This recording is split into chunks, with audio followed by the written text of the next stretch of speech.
pelari dengan kecepatan langkah kakinya itu di bawah 164 ya per menit, maka akan punya kemungkinan 6,7 kali lebih besar mengalami cedera tulang kering, atau mungkin sering disebut shin splint kayak gitu ya. Assalamualaikum teman-teman semuanya.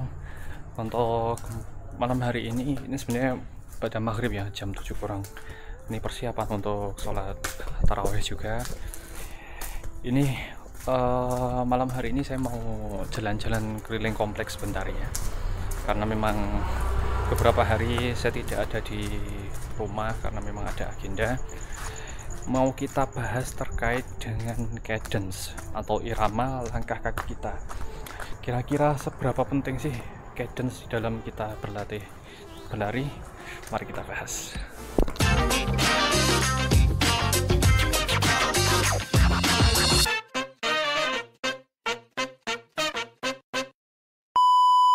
Jadi mungkin kalau teman-teman lihat di aplikasi penyandingan smartwatch atau smartband atau apapun, itu pasti ada yang namanya cadence atau irama kan, seperti itu. Nah, itu sebenarnya apa sih? Jadi secara garis besar itu adalah dia adalah irama langkah kaki dalam 1 menitnya gitu kan. Misalkan ada yang di situ tertera angka 150, 165, 180. Nah, itu berarti adalah langkah kaki kita, baik kaki kanan maupun kaki kiri, dalam waktu 1 menit. Jadi seperti itu. Dan itu memang masing-masing pelari itu berbeda ya, satu orang dan orang yang lainnya. Salah satu faktornya itu juga sangat tergantung juga dengan tinggi badan ya. Tinggi badan itu juga punya pengaruh terkait dengan cadence. Nah, seberapa pentingkah kita itu memperhatikan cadence? Mungkin yang perlu kita pahami terkait dengan kecepatan itu sebenarnya ya, itu adalah akumulasi atau perkalian antara straight length atau apa namanya itu, jarak langkah kaki kita.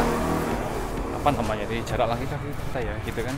Dalam melangkah itu, 1 kali melangkah itu berapa meter gitu kan. Itu straight length dikalikan dengan irama atau cadence itu sendiri. Jadi secara tidak langsung cadence itu memainkan peran terkait dengan kecepatan kita di dalam berlari. Jadi kalau mau tambah cepat berlarinya kan berarti ada 2 hal yang perlu kita perhatikan ya. Pertama itu adalah straight length-nya atau apa namanya itu, jarak kita dalam melangkah gitu, dan cadence-nya itu sendiri. Jadi 2 hal itu. Jadi kalau misalkan pengen optimal, memang harus dua-duanya itu dioptimalkan di dalam kita itu berlatih ya. Lah, kalau untuk cara dalam menghitungnya bagaimana? Sebenarnya kalau punya smartwatch atau smartband itu lebih mudah ya. Kita cuma tinggal lihat kayak gini. Tapi kalau nggak punya ya kita bisa manual ya. Misalkan kita menghitung dengan cara 15 detik ya. Kaki kanan maupun kaki kiri kita hitung dalam waktu 15 detik itu kira-kira kita menghasilkan berapa langkah. Nah, itu nanti dikalikan 4. Atau misalkan cara yang kedua itu adalah dengan kita menghitung langkah kaki yang sebelah kanan saja gitu dalam waktu 1 menit. Nah, itu nanti kita kalikan 2. Nah, itu adalah irama atau cadence kita dalam waktu 1 menit. Jadi seperti itu ya. Sebenarnya mudah aja. Kalau udah punya smartwatch ya lebih mudah lagi kan. Jadi kita nggak perlu ngitung-ngitung kayak gitu. Saya pun juga sama. Saya juga nggak sempat untuk ngitung lari ya, tinggal lari saja. Ya, kalau terkait dengan cadence ya saya langsung lihat di smartwatch-nya kayak gitu ya. Jadi seperti itu. Terus untuk idealnya ya, untuk kita sebagai pelari rekreasional, pelari lah gitu ya, kira-kira idealnya cadence atau irama kita dalam berlari itu berapa sih ya? kalau dari yang disampaikan Jack Daniel, yaitu salah satu pelatih, coach dan pelari yang dari Perancis, itu menyampaikan 180 ya, untuk mengoptimalkan terkait dengan langkah kaki kita. Terus kalau di dalam penelitian juga disampaikan kalau cadence-nya orang-orang rekreasional itu merata ya, dari 150 sampai 200 ya. Cuman kita juga perlu lihat ya, Eliud Kipchoge itu sebenarnya kalau kita lihat di data itu saat memenangkan atau memecahkan rekor di Berlin Marathon kalau nggak salah itu bisa 190 cadence-nya, dan straight length-nya itu kalau nggak salah 180 ya. Nanti saya revisi kalau salah ya. Jadi seperti itu, memang tidak ada standar baku yang benar-benar ini, yang standar paling dewa itu adalah 180 enggak ya. Ternyata memang bahkan Kipchoge pun juga itu cadence-nya 190 saat memenangkan atau memecahkan rekor maraton itu. Jadi seperti itu ya. Dan itu juga sangat bergantung juga sih, kalau misalkan lari jarak jauh ya segitu. Kalau pelari yang dia itu misalkan kayak jarak dekat kayak gitu, biasanya malah lebih cepat lagi ya, kayak Usain Bolt kayak gitu.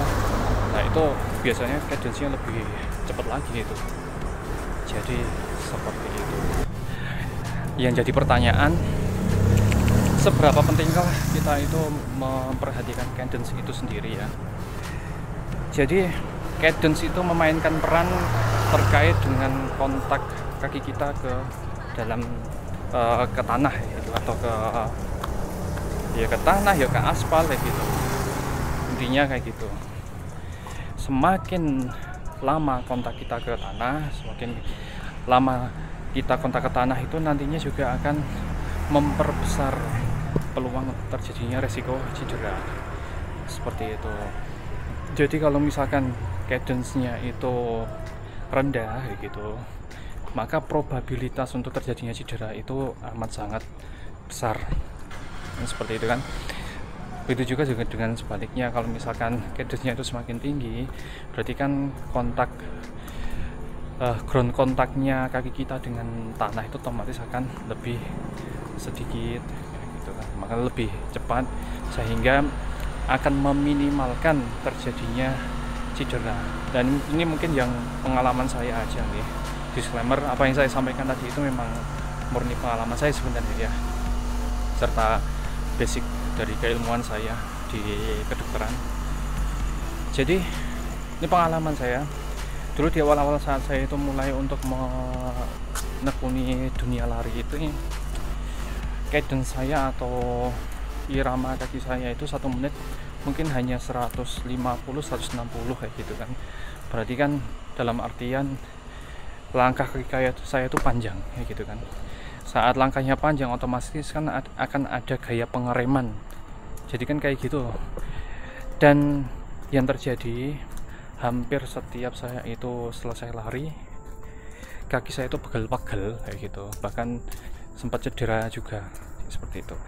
Dengan seiringnya bertambahnya cadence yang sekarang saya tekuni itu adalah 170 sampai 180 kayak gitu ya. Alhamdulillah selesai latihan kayak gitu ya, DOMS itu hampir jarang ya, yang terkait dengan pegel-pegel kayak gitu atau ototnya sakit itu sangat jarang.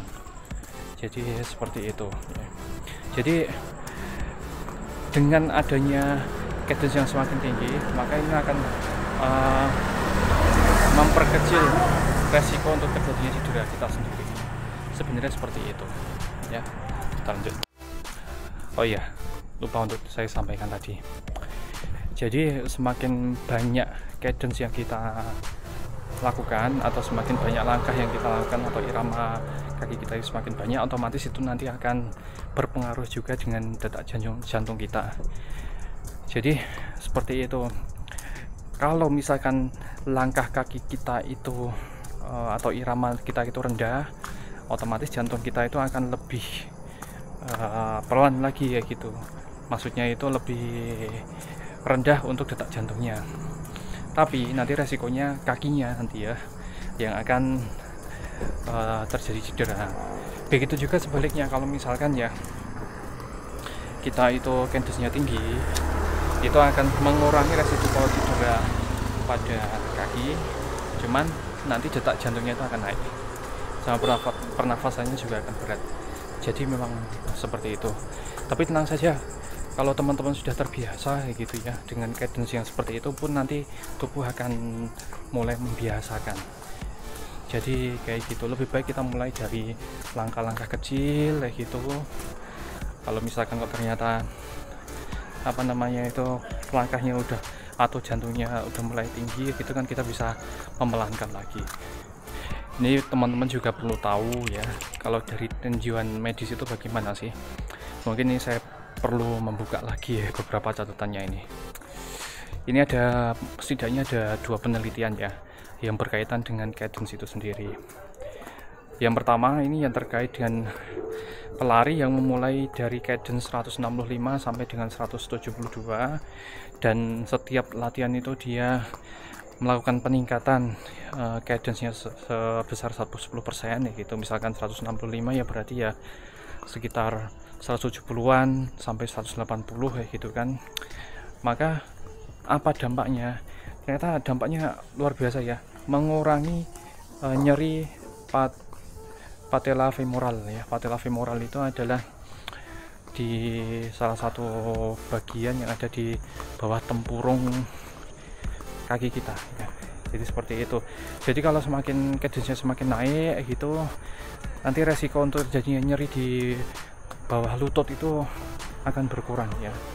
Ini juga selaras juga dengan penelitian ya yang terkait dengan pelari dengan kecepatan langkah kakinya itu di bawah 164 ya per menit, maka akan punya kemungkinan 6,7 kali lebih besar mengalami cedera tulang kering, atau mungkin sering disebut shin splint kayak gitu ya. Jadi kayak gitu. Jadi dari teman-teman kalau misalkan cadence-nya itu masih di bawah 167 ya, 164 mohon maaf ya, ini perlu untuk berlatih untuk meningkatkan cadence-nya ya. Nah, caranya untuk meningkatkan cadence itu bagaimana? Ya, setelah ini akan kita bahas. Oh ya, untuk hasil penelitian ini mungkin nanti karena dari kemarin saya akses untuk hasil penelitiannya belum bisa, nanti kalau sudah bisa akan saya sematkan di video ini juga ya. Yang terakhir ini bagaimana sih cara kita untuk meningkatkan cadence itu sendiri? Sebenarnya ada beberapa hal yang perlu kita benar-benar perhatikan. Yang pertama itu adalah fokus di dalam kita itu mengangkat kaki ya, jangan sampai menyeret. Jadi lari itu kakinya itu memang harus diangkat, terutama untuk bagian paha ya, jangan sampai itu nyeret gitu, seperti itu. Dan yang perlu kita pahami, lari itu berbeda dengan berjalan. Kalau berjalan kan otomatis kita mengambil langkah yang lumayan lebar ya, kayak gitu, dan itu juga lututnya itu tidak diangkat kan biasanya kalau kita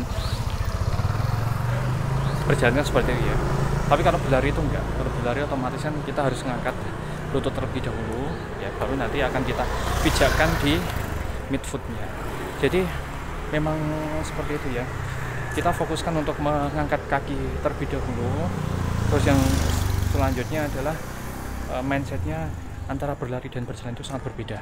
Jangan sampai kita itu malah menyeret seperti itu. Terus yang selanjutnya itu adalah ambil langkah-langkah pendek, jangan langsung langkahnya itu panjang. Mulai dari langkah-langkah pendek dulu. Nanti kalau misalkan kita cadence-nya sudah mulai untuk terbiasa, misalkan 180 gitu kan, baru kita untuk belajar untuk menaikkan atau menaikkan langkah kaki ya, namanya itu melebarkan langkah kaki atau straight length-nya itu. Terus selanjutnya adalah ya mungkin ya sering saya lakukan juga itu adalah dengan metronom.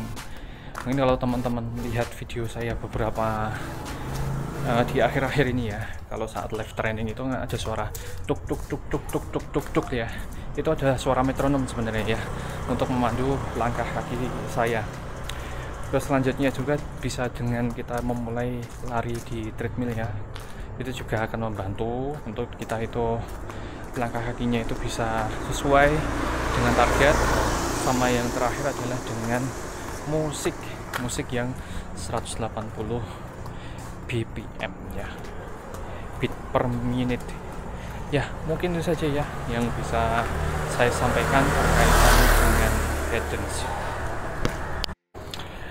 Ya, terima kasih sudah menonton sampai akhir untuk vlog saya ini. Jangan lupa untuk like dan komen konten saya ini biar saya tambah semangat. Jangan lupa juga subscribe channel saya ini biar saya juga tambah semangat untuk bikin konten. Ya, tadi yang saya sampaikan tadi itu adalah berkaitan dengan pengalaman saya pribadi serta saya membaca jurnal-jurnal berkaitan dengan lari ya, dan dari basic keilmuan saya. Jikalau ada pembahasan silakan bisa disampaikan. Saya akhiri, billahi taufiq wal hidayah. Assalamualaikum warahmatullahi wabarakatuh. Dadah.